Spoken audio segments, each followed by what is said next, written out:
Good afternoon to every one of you. It's a privilege to be before you. So we're talking about the role of prophets and apostles. It's really a topic that I'm very excited about, and I hope that by the end of the session that we would have accomplished something. Okay, so I've put together, rushed a slide. I want us to get pictures. I want to paint pictures. The Hebraic mindset is a mindset that carries pictures, because the Hebrew language is a language of pictures with numerical value. Okay, and the Old Testament, is written in the Hebrew. It's a language of pictures with numerical values. And I'm of the Igbo extract, and our culture, language, and way of life is likened to the Jews. So I have a natural Hebraic mindset. Okay, so I like to paint pictures. So I want, at the end of, I've put my presentation in 3 sections, because I'm hoping that, when we're done, you have a firm picture that adds value to who you are and enables you to function as a change agent. So I'm hoping that by the end of section 1, we would have achieved 4 things. We would have painted a picture that goes beyond the pulpit, all right? Because when we say prophets and apostles, we immediately think of the pulpit, don't we? And it's good to think of the pulpit, but we're now going to go beyond the pulpit and locate, prophets and apostles in the sphere of society. All right, so that's one thing I'm hoping that we would achieve. And number 2, I'm hoping that we would create expectation in emerging leaders. Okay, expectation in emerging leaders of ability and capacity to lead as sent ones and voice of God, which is what an apostle and a prophet would be in definition. Okay, so and then number 3, goal that I have at the end of section 1 is to develop a mindset of estate manager in you. So your mind shifts and you begin to think as an estate manager and a custodian of the future. All right, a custodian also of the cultural mandate of God, which is what really, I will say, which is what agents like apostles in the marketplace are seeking to achieve, to raise leaders, transformational leaders, who understand how to manage God's estate, not just know how to function in buildings.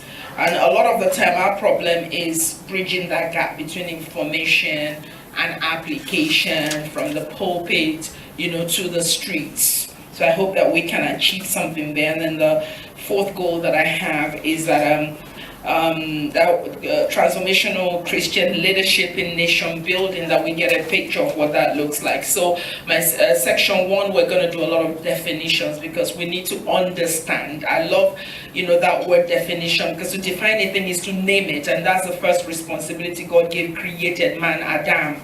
All right, whatever he named what God created, it became the name. So to define is to name. And if you remember, when in secondary school, when you're doing your Form 1 exams, one of the first questions is define geography, define history, what is geography, what is history? And from understanding what is, you begin to enter into the subject, isn't it so? So I want to look at what an apostle is, and in that we're also saying who is an apostle. Okay, so in the most simplistic definition, an apostle is a sent one, a God's messenger. So we're looking at the role of God's sent one, God's messenger in nation building. All right, so who's a prophet, and that is, what is a prophet? So covers who's a prophet and what is a prophet. So now we look at that. So I wanted to look at 2 Hebrew, just to take opportunity of what we have to look at 2 Hebrew words that define prophet. And these 2 words cover how that person hears. We're talking about the role of people, that are called to leadership and how they're going to function in leadership and what they look like and what God's given them naturally to help them to lead properly. So there are two Hebrew words that we looked at in definition. One, roer, pronouns roer, it means visionary. So we're saying apostles and prophets in leadership must be visionary, seers, a seer, one who sees visions, and a prophet. Roer comes from the verb ra, and ra means to perceive. So now we're talking about seeing not with your natural eyes, we're seeing eyes of your mind, to perceive, to appear, to discern, to look. So someone who looks again and looks again, someone who is intentional, to stare, and then the other word, nabi, is a spokesman for God, a spokesman for God, a messenger, but whose message is in uttered words. So both words relate to how the prophet as a servant of God receives messages from God. So we've looked at these two kind of persons and, them in leadership, a sent one by God, a messenger of God, and a visionary, a seer, one who perceives, who is able to discern, who's able to look, one who's a spokesman for God. It sounds to me like these two gifting is very, very good in nation building, isn't it? Okay, then we want to make a case. I'm a lawyer by training, so I like to kind of, I think methodically. Now, I said, okay, let's define the word nation, because we're Christians. And one of the greatest challenges we're having now, as Christians in society, with technological boost, information technological advancement, social media advancement, is that a lot of Christians are very confused. So our messages are sounding like that of Babylon, the world systems. So we must remember that we are Christians, and in running nations, we run nations in our identity as Christians. So we never lose that fact. So we look at nation, and we're looking at the Hebrew word, ethnos. So we're looking at ethnos, even though in Exodus 19, chapter 19, verses 5 to 6, God begins to open up to Israel the kind of people that he's looking for. If they would obey him, he began to open up that, they were a special kind of people. They were a holy nation. They were God's, just pretty much the words of 1 Peter 2:9. So ethnos means a multitude, whether of men or beasts, associated or living together, a company or a troop. We're defining, aren't we? A company or a troop. It means a multitude of individuals of the same nature or genus. Something brings them together. We're looking at the role of apostles and prophets in nation building. We've seen who an apostle is, what it means. We've seen who a prophet is, what it means. We want to know what nation is, because it's a nation building. So we're looking at nation now because we're trying to prove to us that it's not necessarily geographical mass. Okay, so in a multitude of individuals of the same nature or genus, a tribe, nation, people, or group. So we're looking at people that something connects them, something makes them one. Okay, and if you notice in the three definitions, it's not necessarily talking about geographical mass. So when we talk about nation building, that's this introduces the 7 mountain philosophy, even, and prophecy. Okay, that God can send you to the education, sphere. Not necessarily in Nigeria, it's in Abuja, but you will definitely be amongst a people that you have common ground, shared values, and vision, to be able to accomplish the purpose of God. So, in the framework of the Bible, God says, "But you are a chosen race, a royal priesthood, a holy nation." So that word ethnos, the holy nation of people for God's own possession. As we are here under AIMP, we are a nation. Yeah. So that's what I'm trying to say. So the idea of ethnos is not necessarily related to a land mass, but could refer to land mass. So I'm saying that, land mass is not necessarily, the definition, commission.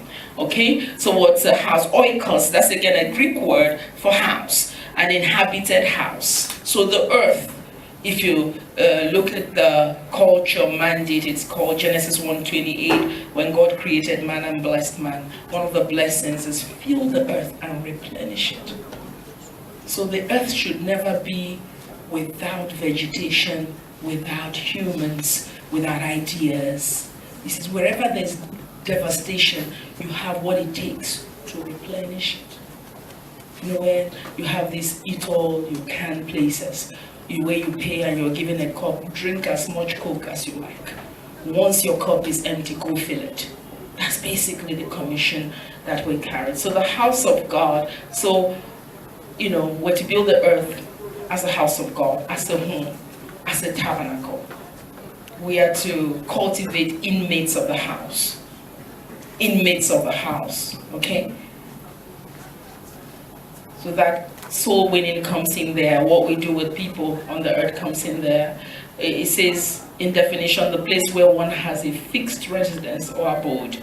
Even though we're here, this is not our fixed residence. That the family of God, it refers to the family of God. It refers to the Christian church, or the church of the Old and New Testament. Basically, it also relates to family, and you should dispense it. You should dispense it as it calls it the manifold grace of God. You are to dispense it. Verse 11 says, as a spokesman for God. Okay, so this is in the New Testament. I'm going somewhere with this. So the next word I wanted us to look at is oikonomos. It's a Greek word. Now, 1 Peter 4:10, when it says that if you are going to dispense the grace of God, it says you should dispense it as a steward of God. So now the steward means a manager. So what I'm trying to prove to you is that the apostle, the prophet we're talking about, is not necessarily the fivefold one in the pulpit. You understand where I'm going? I'm trying to say to you that we're all called to build God's house by bringing framework of heaven to the earth, by bringing the culture of heaven to the earth, kingdom. Okay? So we are to be building the house of God, oikos, and we are to be the managers, oikonomos. You see? So, apostle, prophet, nation, building, none of it excludes anybody here. It just depends on where we are at in our spiritual development. But okay, so let's go to the next. Okay, so we're all household managers. When you think about it, when you think about, how, favor followed Joseph, and it wasn't just regular favor, like now we're like favor, and we're thinking of Naira. This is favor to manage, even household of his captors. Favor in management and stewardship. It's amazing. Okay, so the manager of a household or household affairs is referring to a steward manager to whom the head of the house or proprietor has instructed the manager of his affairs. Somebody just giving you, that's Joseph. You can see Joseph right in there, whether in Potiphar's house, whether in the prison, whether elevated as prime minister. Why? For you and I, Psalm 24 verse 1 becomes the why. The earth is the Lord's and all of its fullness. So, we have a right to see ourselves in this framework of the subject, the role of an apostle and prophet in nation building. Is that all right? So we're not talking about Pastor John, we're not talking about myself alone, we're talking about yourselves as well, okay? So we painted that picture. So we come to the cultural mandate, and that's where I want to bring us in. Now, we have, when we talk about apostle prophet, I want to assume that we're talking about, frontline leaders, frontline leaders, people that are mature enough that they can become presidents of nations. So they are what God has in the house now. If you remember the story of the widow with oil in 2 Kings, chapter 2, when Elisha arrived in that house. So what do you have in the house? So we're talking about the frontline leaders. What do you have in the house? People that are already prepared, that can run elections now and win elections and become presidents. So that's one category. Now, the second category, you and I, everybody else, we are apostolic saints. We are prophetic saints. So I'm trying to paint a picture that shifts us from the pulpit to the streets so we can function. Because otherwise, if we just locate it at apostles, prophets without a picture, I'm just going to spend an hour here and you think, well, that's going to be when I'm called and when they lay hands on me and when they commission me, then I can be part of nation building. I have come to say to you now, you are part of that framework, but in anything God does, there has to be leadership. The greatest need of the world is leadership. The world is having major leadership crisis. There is a cry from heaven for credible leadership. Okay? So, but you have your own sphere. In your sphere, you are that apostle, you are that prophet. Is that okay? So, the cultural mandate of God is what we're looking at now. Okay? God created, I love the word steward. I love it. So 1 Peter 4:10, it says that we are to function as stewards of God's manifold grace. The word manifold there, means multifaceted, multi-dimensional, multi-hued. So it has many colors. Okay? Ephesians 3:10 uses the word wisdom, manifold as well in context of wisdom. So God's wisdom is multifaceted. Nobody has it all.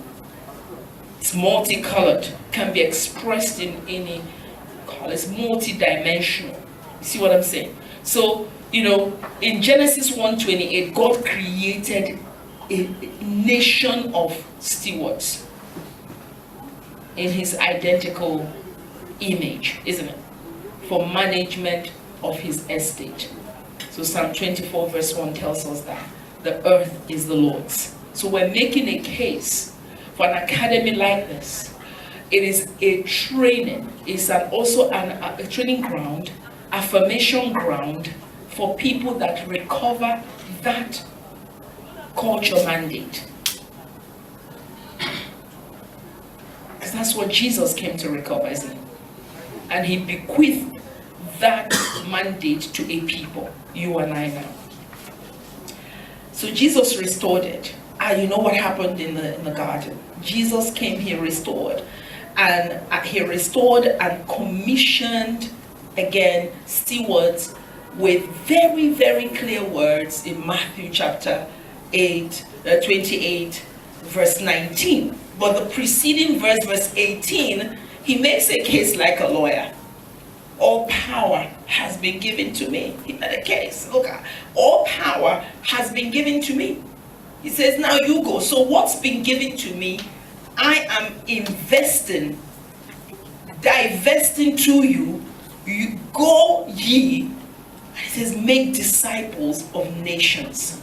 A disciple is an imitator of the master. In definition, that's what a disciple is. And one of the the definitions of a disciple, commitment of a disciple, responsibility of a disciple, commission of a disciple, is to imitate the master. So can you imagine, go and make disciples of the nations? Remember, ethnos, not necessarily landmass, but even the land. It says, go and make the land look like me. So my land. People, go and make the people that don't look like me. Huh? Say, go and make them. That means it presupposes that you have already in you, intrinsically, innately, put inside of you what it takes for that person that does not know him to respond to you. So the onus on us is to work out the identity that we go out in, the passport that we take out. understand the commission and have the courage to be faithful to it. Does it make sense? Yes. Let's go to the next one. And Mark 16:15 repeats the same commission to go and preach the gospel to all creation. And it's not necessarily from the pulpit, your workplace, your lifestyle, your music, your dressing. You know, it says, go express me to all creation. Give people opportunity to make a choice of life, the greatest decision ever, that would steward their own lives. So, having made a case for you and I as people who have been called, you know, to receive the culture, or who have been given authority to bring the culture of heaven to the earth, okay? And to make people begin to see the earth, not from their natural cultural lenses, but through the lenses of the kingdom of God. It is a very weighty responsibility that we have. So culture is a corporate consciousness that over time becomes hardwired into individual mindsets. It's a corporate consciousness that over time it becomes part of the people who practice it. So you can imagine, we right here in Nigeria are entrenched in certain things that we do the way we do it, you know. So you are necessarily, by commission, a disruptor to disrupt the way that things have always been by bringing the culture of heaven and how heaven does things. That's amazing, isn't it? Okay? So another thing that is interesting about culture is that culture impacts on how people see things, their worldview, how they begin to see things, how they think, how they dress, how they live, and how they speak. And it's usually, like I said earlier, the lenses through which they see things.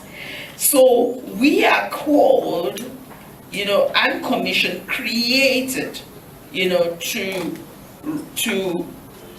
steward, to still outwork Genesis 1:28, what we were blessed and sent out to be fruitful and multiply. I always say, just by that, be fruitful and multiply. That's where the franchising wisdom comes. That's where the franchising wisdom comes. That whatever God has given you, there's capacity to multiply it, you know, that it becomes, you know, the same. So Christians aren't necessarily, we carry intrinsically the wisdom for franchises. We just don't know who we are. We carry what it takes to have businesses that can go global, you know, all the same. McDonald's, Kentucky, all of that. There's one in America right now, Chick-fil-A, owned by a Christian, and nobody can explain it. Yeah. You go there, the queues are endless. They don't work on Sunday, yet it's so prosperous. Right. They close at 10, and yet it is just so prosperous. Yeah. I mean, when you eat their stuff, you know it's the wisdom of God. All right?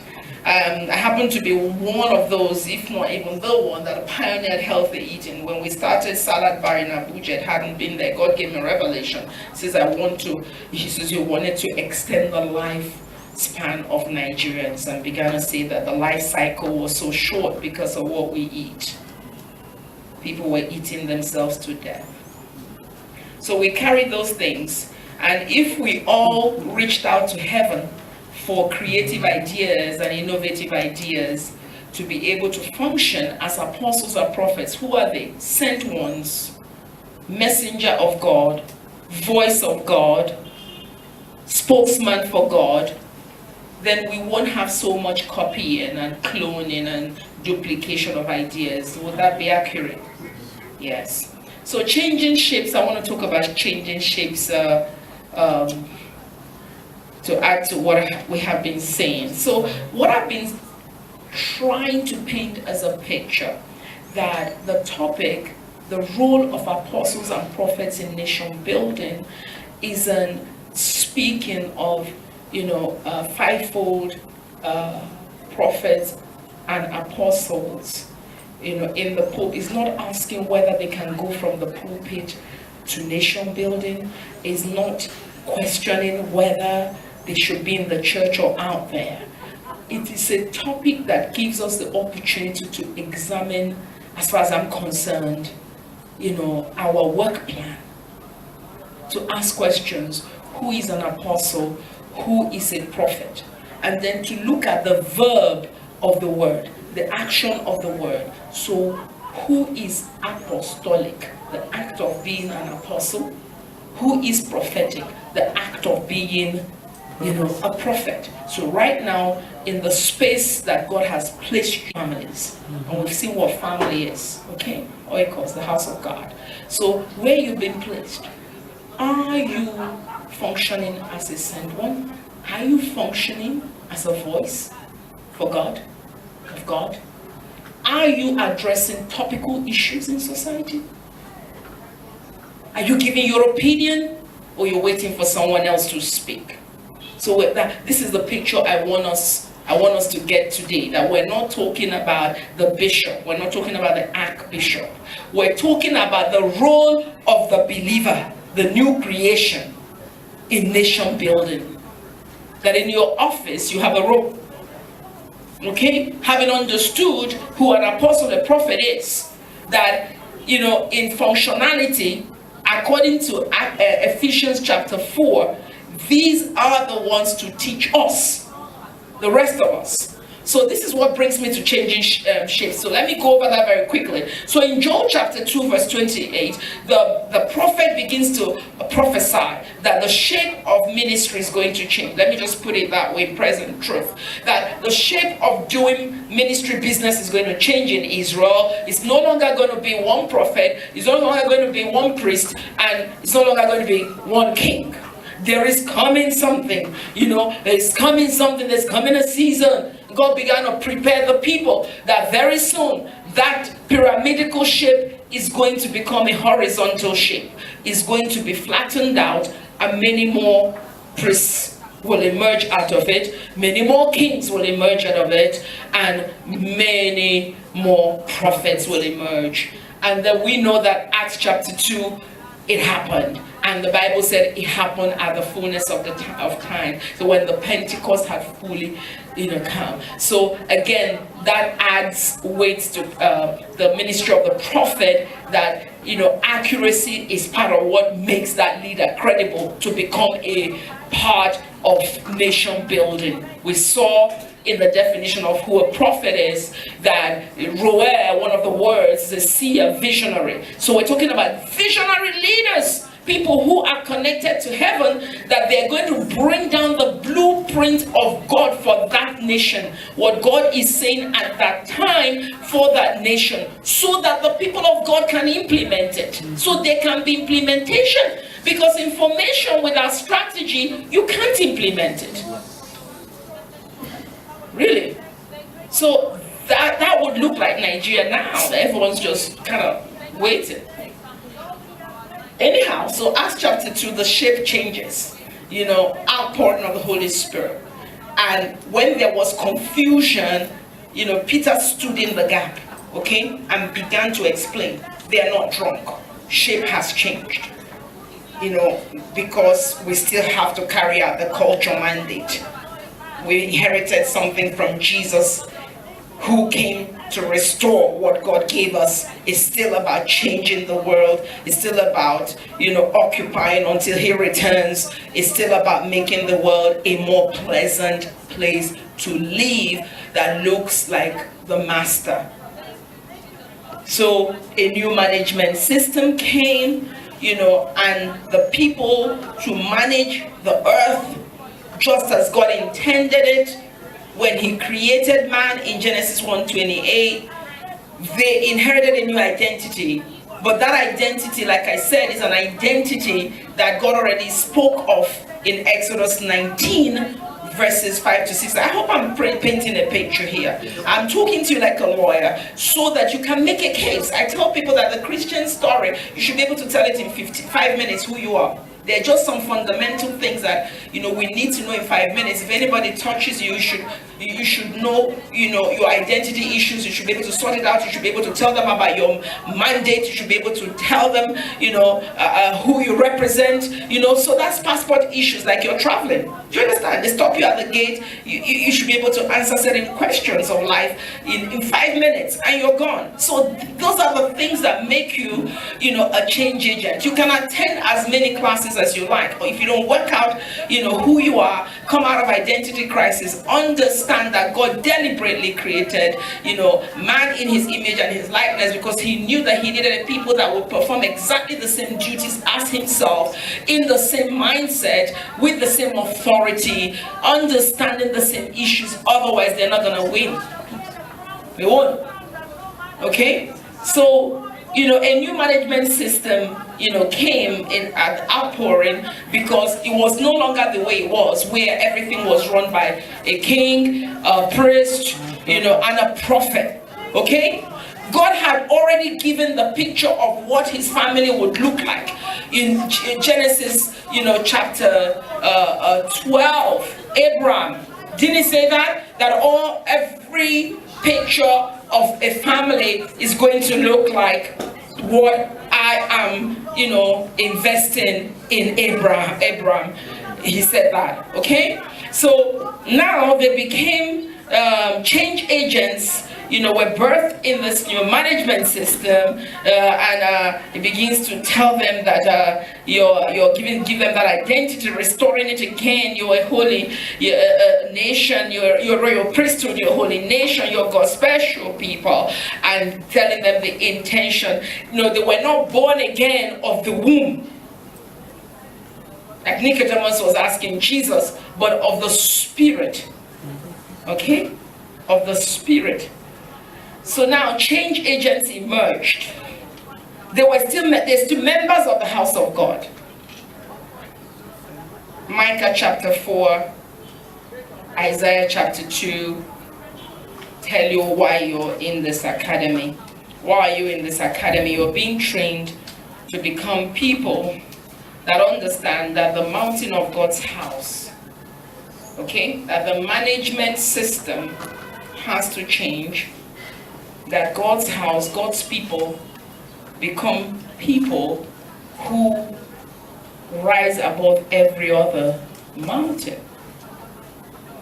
Whether it be the mountain of media, whether it be the mountain of education, whether it be the mountain of arts and entertainment, whether it be the religion mountain, whatever or whichever one of those mountains or molders of society, everybody came out of a family, biological family, isn't it so? And as a people, we came out of God's family. So again, God begins to speak through a prophet. You see the role of prophets in nation building, to give vision to a nation. Because where there is no vision, there is no direction. There is hopelessness. There is no focus. There is lawlessness. There is chaos. And the land will go back to being without shape or form. Okay? So Micah 4, God begins to speak through Micah, and the same message was spoken by Isaiah, that in the latter days, which is now, to the mountain of the Lord's house shall be established, to be exalted above every other mountain. Okay? The Lord saying, look, I have purpose for my people. I had it from the first time I opened my blueprint.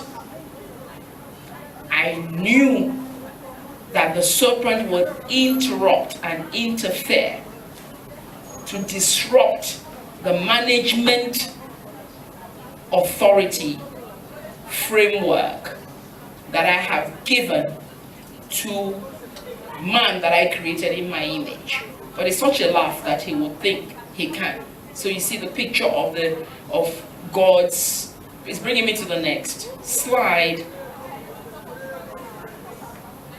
Yes. So God's redemptive plan for nations. We're talking about nation building. So you can imagine in that, what do I call it now? In the calamity of the garden, you can imagine the pride of Satan thinking he can disrupt the plan of the Creator to raise a people that will manage what belongs to him, that is important to him, his estate. It's still the same battle, isn't it? I said everywhere in the world, the crisis is for good leadership. Leadership that can take that nation to the fulfillment of God's redemptive plan for them. Okay, so it brings me to part two, what I call part two. Part one is about definitions, painting this picture, of God's plan for his estate, intentionally created, a people to manage it. And like I said, when Satan tried to disrupt, God right there unveiled his nature as a God of redemption. Okay? The Bible says he covered Adam and Eve with this tunic of skin. So that means blood was shed right there in the garden for that animal skin to become their covering. And Hebrews 9:22 says, where there is no shedding of blood, there is no remission. So we cannot engage in nation building with inferiority, mindset, with a complex, as the tail and not the head, as beggars, as slaves. Galatians 4:1 says an heir while still a child is no better than a slave, even though he's a master of all. So when a person that's been bequeathed an estate, like you and I, are childish in our ways, we're no better than slaves, even though you're master of all, because you don't know that you're an heir, so you're not functioning in an inheritance mindset. You don't have the authority. You're not functioning on authority and what it takes to love the land. It's your inheritance, isn't it? If you even think about it, why we have to raise a lot of change agents? We won't be talking about corruption if Christians were functioning. Come on, you understand? Because you can't eat what is yours. It's silly, isn't it? You cannot, you can't embezzle what's yours. You can't be a thief to what is yours. You can't steal from yourself. This is why the believers have to be in positions of authority, because we can teach these principles. You can't go to your bank and steal your money. It's your own now. You can't just be writing checks and taking the money you could have used to build school for your children so they have good education. That's because you have not understood how to build like God, because God builds three ways: generationally, revelationally, and relationally. So you have eaten the one of your generation and you have forgotten you will have children and they'll have children. This is why the world needs change agents who are believers, who have developed biblical worldview, and who understand that the earth is their father's estate and they are called to build his house wherever they are, and they have intrinsically the blueprint to build. Okay, so God's redemptive plan for nations, very quickly, every nation, like I said, God in Genesis 1 revealed himself as God of redemption when he covered them, when he shed blood. Okay, so that becomes the foundation of redemption. Every nation that God on this earth, God has a redemptive plan. He has a plan for that nation to get somewhere. That nation has a destination, and not one nation is like the other. So what is God's redemptive plan for Nigeria? What is the vision for Nigeria? So unless we have the body of Christ as a prophetic bride, we have a leader that is insightful, that's visionary. That's a prophet, isn't it? In position to bring from heaven God's vision for a nation like Nigeria or any other nation. The builders can't quite build. Can't. The sent ones can't go because there's no direction. There is no focus. There is no plan. And Proverbs 29:18 says, where there is no plan, the people cast off restraints. You can imagine a madman chained to a wall. He said, listen, where there is no vision, that madman will break the chain and begin to run all over the place, become madder. So, God has plans for every nation. In his plan, he created people to manage that space. That is why with the seven mountain philosophy, ideology, whatever you want to term it, I have an addition. I believe that, what God has placed in those nations for or economists, the stewards to manage it, are not going to be fully revealed until they're in position. Is that okay? Mm-hmm. That the resources to manage the land is also in the land. Yes. Yes. And that is as important as developing the people, the change agents. Because when you come to terms with what God has placed in your land for you to manage the land, then your education curriculum will reflect that, isn't it? That's true. Look at China. Look at Singapore, how Lee Kuan Yew worked. When you identify what God has placed in a land, from kindergarten, educational framework is developed to teach the children, and it's for the church, to teach the children who will become these apostles and prophets that will be part of nation building, what God has placed for them to run the nation with. So they won't steal it. They will be familiar with it. They won't get to age 30 and see oil and steal all the money around. Because they would have learned how to manage it from kindergarten. Do you understand? So God has redemptive plans for every nation. He places the solitary in families, as we said. The redeemed man is fullness of God's plans for every nation they are called to. So in you, the redeemed man, when Paul says we have this treasure in earthen vessels, he said, look, the fullness of the gospel, and in that is strategies, in that is plan, in that is God's, agenda, in that is what it takes, the wisdom to run nations. He says we have all these things deposited, in the redeemed man. Not the fallen man, the redeemed man, the restored man, who must understand God's frameworks for nation building.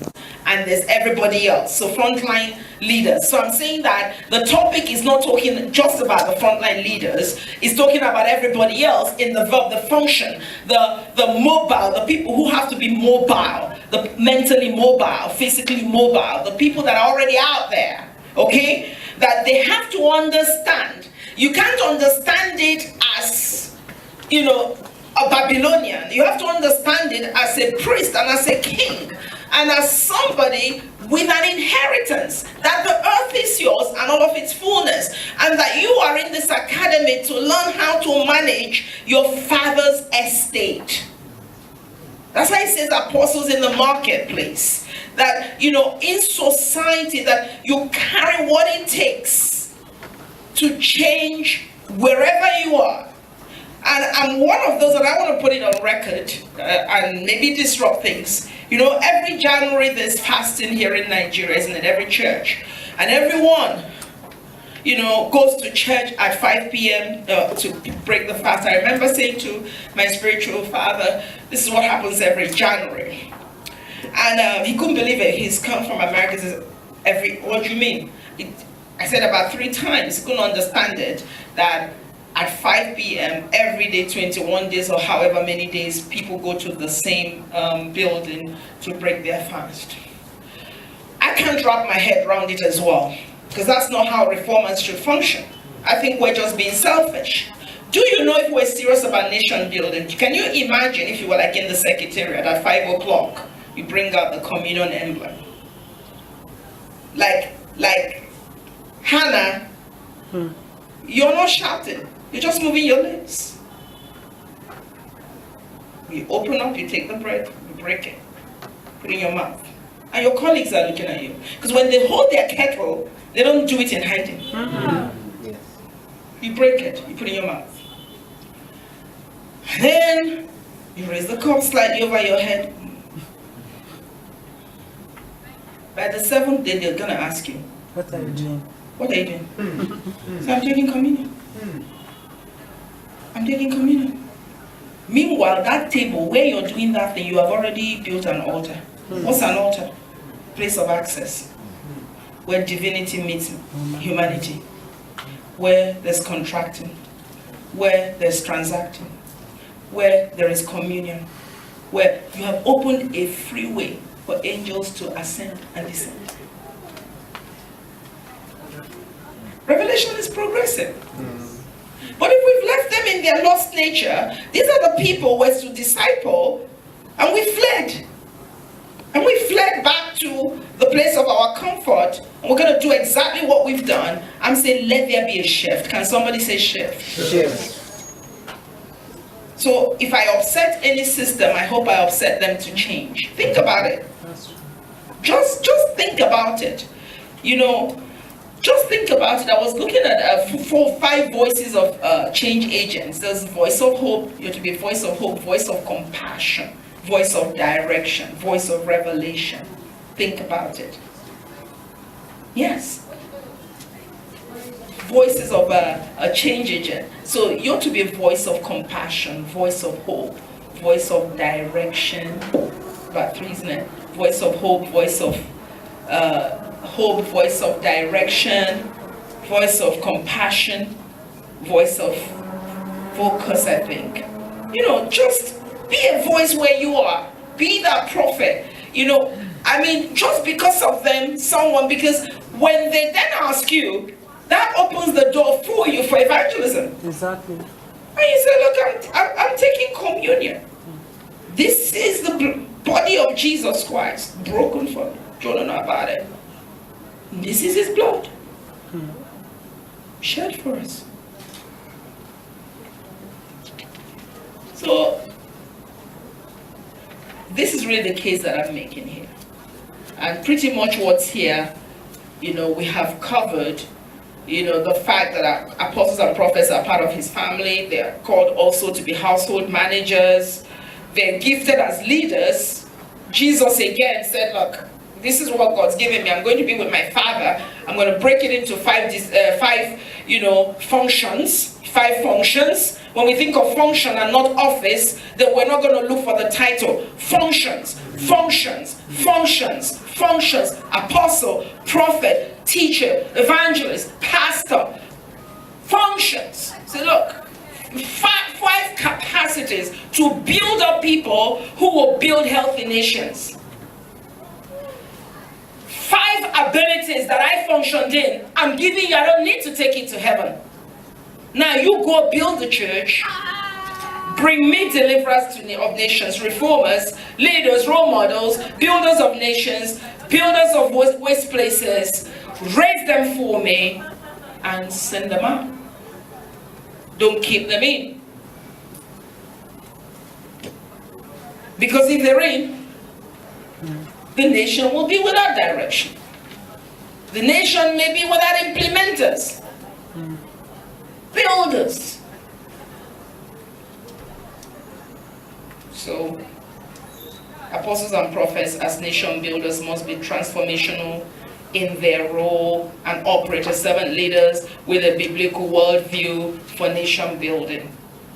And this is one that you can just take a picture of and meditate and meditate and meditate. What we're talking about is God is in search of servant leaders who are, going to be nation builders. They will build the landmass, they will build the people, they will build communities, they will build, according to ideologies, they will build tribes, they will build people, but who function in that original mandate of God to make the nation, to make that sector, to make that sphere, to make that mountain look like what God originally intended. I don't know if I'm making sense. Okay, thank you very much. And the Bible will always be where we get our local stand, I will say, in law, our foundation from. And the Bible, we look at patterns. We always look at patterns of apostles, prophets, those who engaged in nation building, those who engaged, I want to say nation building, bringing solution, to the nation to make it, a better place, to make it more vibrant, to bring, the nation nearer to what God wanted it and in a sustainable manner. So we look at Joseph, despite the process, eventually when he got to the peak, of where God was taking him, he became an example of an apostolic leader who was transformational in his approach to solving a national problem, because he was visionary. He was both apostolic, he was prophetic. So he was really functioning in God's mandate. Be fruitful, multiply, fill the earth, replenish it with ideas. Okay? So I'm saying that God is looking for wombs of minds to deposit creative ideas, innovative ideas. That wherever we are, there is no stagnation, dormancy. There's always new ideas, creating new ecosystems that, think about these nations. I heard recently that, isn't it Philippines that came and understudied, the Igbo apprenticeship thing? Just only, this year, I think, and have perfected it. You know what I mean? So what's with the people who God gave it to originally? Where are the believers there? Where are the believers there? Where there is no revelation, the people cast off restraint. Whatever you do, if you don't get to the stage of documentation and putting all together where it can become something that can multiply. So you don't engage with making it fruitful. And then it becomes something that can multiply. Becomes a model that can be, established anywhere in the world. We've wasted our time. So Joseph is an Old Testament pattern. Let's just go quickly. So I say that Joseph developed a transformational model to deal with systemic poverty in his land. He came up with a strategy to stockpile food. And if we think about Agabus in the New Testament, Acts 11, he functioned pretty much the same. Agabus. But you see, he brought a transformational model for systemic poverty in the nation. That's the Old Testament. Then you are where you are, by a better covenant. Tell me that your brain cells should not be working better than Joseph's. What about Nehemiah? We know what Nehemiah was, a builder. He was an apostle who was able to mobilize his nation to the task of rebuilding for the future.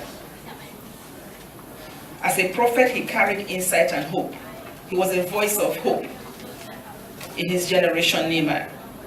And a team of people, God gave him what he needed. There was Israel, there was Hagar, there was Zerubbabel. So, God doesn't leave us empty, okay? So Agabus, we looked at Agabus in the New Testament. Now I'm talking about the fact that the prophet, the apostle has to be part of nation building, because within those functions is the ability, supernatural ability. You can call it grace. The supernatural ability to bring strategies, to bring down the blueprint of God, to bring down the redemptive plan of God for a nation to go in the direction and the pathway that God has created for it, whether it be in education. I gave an example, to develop curriculums or an education system that trains the people in what they're most rich in. Nigeria, for instance, human capital, not oil and gas. So this is the role of the church. So we have to be involved in nation building. That's the case we're making. We have to be involved. We have to be involved, whether the devil likes it or not. We have to be involved in developing policies that make the nations look like what God intended. Okay? So I talked about that. You can look at that. Agabus, the Bible says he spoke by the Spirit. So we're talking about leaders that are leaders of integrity. They're connected enough that their wisdom is from pure waters. It's wisdom that is not despised.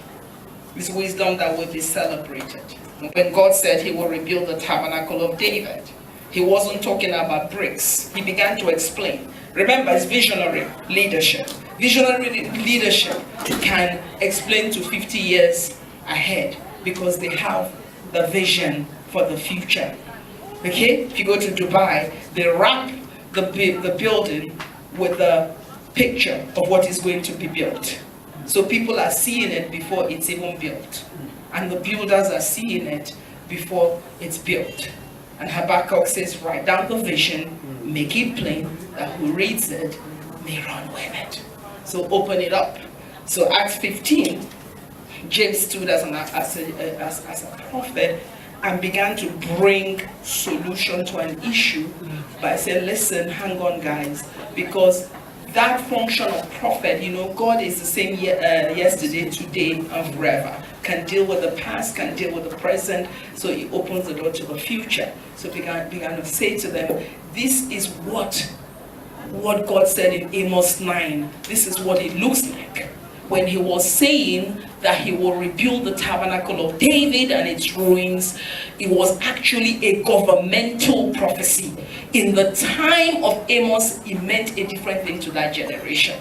Prophecy is progressive. Okay? So James is saying, look, in our generation, this is what it looks like in manifestation. So we need those who solve riddles and enigmas, like Daniel's, in government. Does it make sense? Who say, look, that thing that you read about in Amos, this is what it looks like in 2019. Otherwise, we're going to throw away the Bible because we never saw Goliath. Yeah. We're going to throw it away because it doesn't make sense for lions not to have eaten up Daniel. So we need people to decode so that there is application. And the business of running nations continues. And who can do that? It's the people that carry the fullness of the gospel as earthen vessels. No one else. So there is a role for the apostolic church. There's a role for the prophetic church. And whose church is you? James said, look, when God said he will rebuild, he was not talking just about the physical building. He was talking about the restored building. Because the Bible says, you are the temple of the Holy Spirit. You are living stones being used, you're being built up as spiritual houses. Does that make sense? Yes. Does that make sense? So James was situating the old in the present so that the door of the future can open. That's what I'm trying to do here by way of laying foundation so that we understand that it's not the pulpit, apostle and prophet that we're talking about, but yet we are talking about the pulpit. Okay? I carry government. I understand politics. I can run for anything. I can get upset in 2023 and just take a form like anybody else. upset enough that I don't like the way the nation is being run. Do you know people go into politics by burden? That's what we need. We need burden bearers. We don't need people who go in because they should. We had a lot of those last time who did not even do their homework. I come from a political family. You have to understand your ward system. You have to understand, listen, this thing needs to be studied. It's serious business, nation building. It's not for kids. Yeah, it is for God's kids, okay? So, yeah, it's not. It's not. So, the people who get burdened enough, like Elijah, so we had enough. I'm going to collect funds to run president for president. We've got nothing to lose. So, we're looking for burden bearers.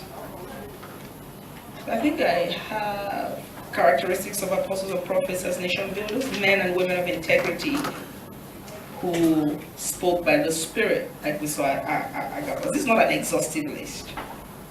They're in relational unity with other leaders of their kind. Please don't forget the picture I just painted to you of the council that sat to resolve an issue.